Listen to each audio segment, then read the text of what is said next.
မင်္ဂလာနည်းနည်းခင်းလေးပါဗျအားလုံးစာဝရီခတ်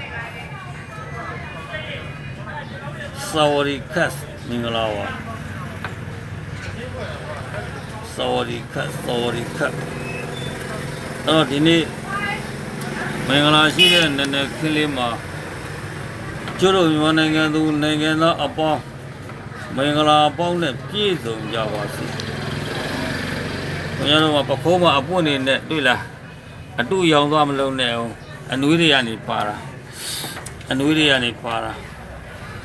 ဟိုရဲလို့ဖြစ်နေဦးမယ်ဟိုရဲအတူရောင်လုပ်တဲ့ကောင်လေးလို့ဖြစ်နေ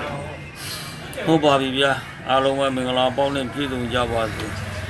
မင်္ဂလာရှိတဲ့သတင်းလေးတွေနဲ့ပဲနှုတ်ခွန်းဆက်ကြမှာပေါ့အဲ့တော့ကျွန်တော်တို့အယူကြီးဖွဲ့ရဒေါက်တာဆဆာတော့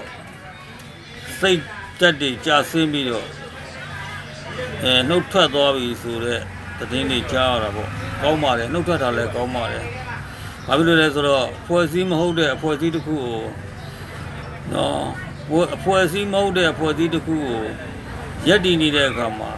အခါတရံမှာဖြတ်တန်းတဲ့ခရီးတွေကလည်းမကောင်းသလိုရည်ရွယ်ချက်ပန်းနိုင်ဆိုတာကလည်းဘယ်မှာနေမှမသိဖြစ်နေတာအဓိကဘယ်သူပဲဖြစ်ဖြစ်ဘယ်နေရာပဲသွားပန်းနိုင်ဆိုတာရှိတာပေါ့ကျွန်တော်တို့ကအနာဂတ်တွေရှိတာပေါ့ပန်းနိုင်ရှိဒါပေမဲ့တခါတရံမှာအနာဂတ်တွေမဲ့ပြီးတော့ဘဝခရီးကိုရှောင်လန်းနေတဲ့ခြေလန်းတိုင်းဟာအဓိပ္ပာယ်တွေပြင်းမဲ့နေတယ်ဒါဆိုရင်အဆင်မပြေဘူးပေါ့ဒါကြောင့်ဒေါက်တာဆာဆာလည်းသူ့ကိုယ်သူသိမှာပေါ့သူကတော့နှုတ်ထွက်သွားတယ်ပေါ့အဲ့ဒီတည်းမှာမနှုတ်ထွက်ဘဲနဲ့ PDF တွေမျိုးတုံးတဲ့အထိတတ်မဲ့ကောင်တယောက်ပဲရှိတယ်အဲ့ဒါဇော်ဝီဆိုခင်ဗျားတို့တော်လန်ရေးအမိခံပြီးတော့သူအယူကြီးပါသူဝင်ပြီးတော့တစ်သလုံးသူမနှုတ်ထွက်ဘူးအဲ့ဒီမြေပြင်က PDF တွေကုံတဲ့တနေ့သူနှုတ်ထွက်မယ်နေဒီကောင်နီးမျိုးစုံစနေမျိုးစုံနဲ့နော်နိုင်ငံရေးချင်းတွေကိုသူမရရအောင်သူထည့်နေဦးမှာပဲသူလုံနေဦးမှာပဲကျန်တဲ့လူတွေကတော့လည်းသိတာပေါ့ဒီတော်လန်ရေးအစင်မပြေဘူးမအောင်မြင်နိုင်ဘူးဆိုတာသိတဲ့အခါကျတော့နှုတ်ထွက်သွားတာပေါ့ခုနကျွန်တော်ပြောသလိုပေါ့လှမ်းနေတဲ့ခြေလမ်းတွေရာအဓိပ္ပာယ်ကင်းမဲ့နေဆက်မလျှောက်ရှင်တော့သူတို့လည်းပညာတတ်တယ်ဒေါက်တာဆာဆာဆိုလို့ချင်းသူလည်းပညာတတ်ပဲချက်ဖာကြီးတဲ့ကောင်လက်ပိုက်ပြီးတော့အိန္ဒိယနိုင်ငံကိုထွက်ပြီးတော့ပညာရှာတဲ့လူတစ်ယောက်ပဲဟုတ်တယ်မလား